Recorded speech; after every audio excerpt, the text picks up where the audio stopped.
Mutual fund investors के लिए आज का वीडियो बहुत ही ज्यादा इंपॉर्टेंट होने वाला है क्योंकि आज मैं आपको बताने वाला हूं बजट 2024 के नए अपडेट्स के बारे में जिसकी वजह से आपके म्यूचुअल फंड इन्वेस्टमेंट के पोर्टफोलियो पर इंपैक्ट पड़ सकता है। आखिर वो क्या टैक्सेशन पॉलिसी है जो चेंज हुई है और इसकी वजह से इन्वेस्टर्स पर स्पेशली म्यूचुअल फंड के इन्वेस्टर्स पर क्या इंपैक्ट पड़ेगा, हर एक चीज के बारे में आज की इस वीडियो में डिटेल में बताने वाला हूँ। तो एज ऑलवेज आज का वीडियो भी इंपॉर्टेंट होने वाला है। तो अगर आप लोग इस चैनल पर नए हैं और म्यूचुअल फंड्स में इन्वेस्टमेंट करते हैं तो इस वीडियो को लाइक करना और अपने उन फ्रेंड्स के साथ भी शेयर करना जो म्यूचुअल फंड में इन्वेस्टमेंट करने की प्रिपरेशन कर रहे हैं या ऑलरेडी म्यूचुअल फंड में इन्वेस्टमेंट करते हैं। अब जैसे कि हम सभी को पता है कि यूनियन बजट 2024 में टैक्स स्लैब्स को लेकर काफी चेंजेस किए गए हैं। यहाँ पर अगर आप लोग 7 लाख तक की इनकम कमाते हैं तो आपको 5% का टैक्स पे करना पड़ेगा, लेकिन वहीं पर अगर long term capital gain tax और short term capital gain tax के स्ट्रक्चर को देखेंगे तो 2.5% से लेकर 5% तक का चेंज हुआ है। इस साल के बजट से पहले शॉर्ट टर्म कैपिटल गेन पर आप लोगों को 15% का टैक्स पे करना पड़ता था, जो कि इस वाले बजट में 5% से इंक्रीज कर दिया है और short term capital gain tax के अमाउंट को 20% कर दिया है।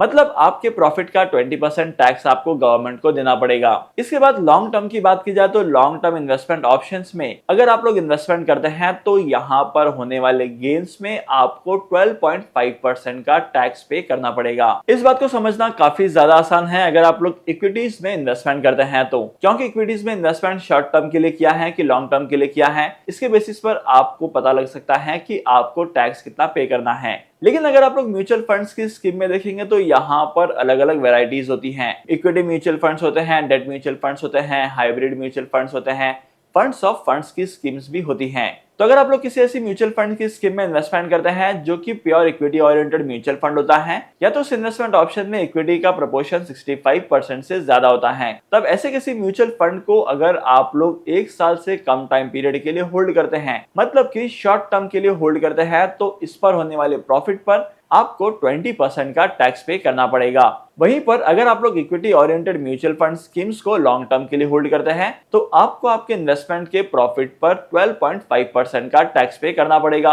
ये समझना तो काफी आसान था, लेकिन अगर आप लोग किसी ऐसी म्यूचुअल फंड की स्कीम में इन्वेस्टमेंट करते हैं जहां पर इक्विटी प्रोपोर्शन कम है और डेट का प्रोपोर्शन ज्यादा है या वो हाइब्रिड म्यूचुअल फंड की स्कीम है, तब ऐसे केसेस में आपको कितना टैक्स पे करना पड़ेगा। देखो, बजट 2024 के अनाउंस होने से पहले ये टाइम पीरियड 36 मंथ्स का था। अगर आप लोग इन सारी म्यूचुअल फंड्स की स्कीम में इन्वेस्टमेंट करते थे जैसे कि हाइब्रिड म्यूचुअल फंड की स्कीम, डेट म्यूचुअल फंड की स्कीम, फंड्स ऑफ फंड्स की स्कीम, और काफी टाइम यहाँ पर सेक्टोरल फंड्स भी इंक्लूड होते हैं जहां पर डेट का प्रोपोर्शन ज्यादा होता है और इक्विटी का प्रोपोर्शन कम होता है। तो ऐसे कंडीशंस में अगर आप लोग किसी इन्वेस्टमेंट ऑप्शन को 36 मंथ्स तक होल्ड करते थे तब ऐसी कंडीशंस में आपको short term capital gain tax पे करना पड़ता था, लेकिन अब से ये टाइम पीरियड कम हो जाएगा और अगर आप लोग 24 मंथ्स तक इन इन्वेस्टमेंट ऑप्शन को होल्ड करते हैं तब जाकर आपको 20% का टैक्स पे करना पड़ेगा और 24 मंथ्स के बाद में आपको स्लैब वाइज टैक्स पे करना पड़ेगा। अगर आप लोग करंटली रिसेंट टैक्स स्लैब्स को देखेंगे तो short term capital gain tax ज्यादा है और long term capital gain tax compare to कम है। अगर आप लोग करंट टैक्स स्ट्रक्चर को समझेंगे तो यहाँ पर आपको बेसिक सा आइडिया लग जाएगा कि गवर्नमेंट ऑफ इंडिया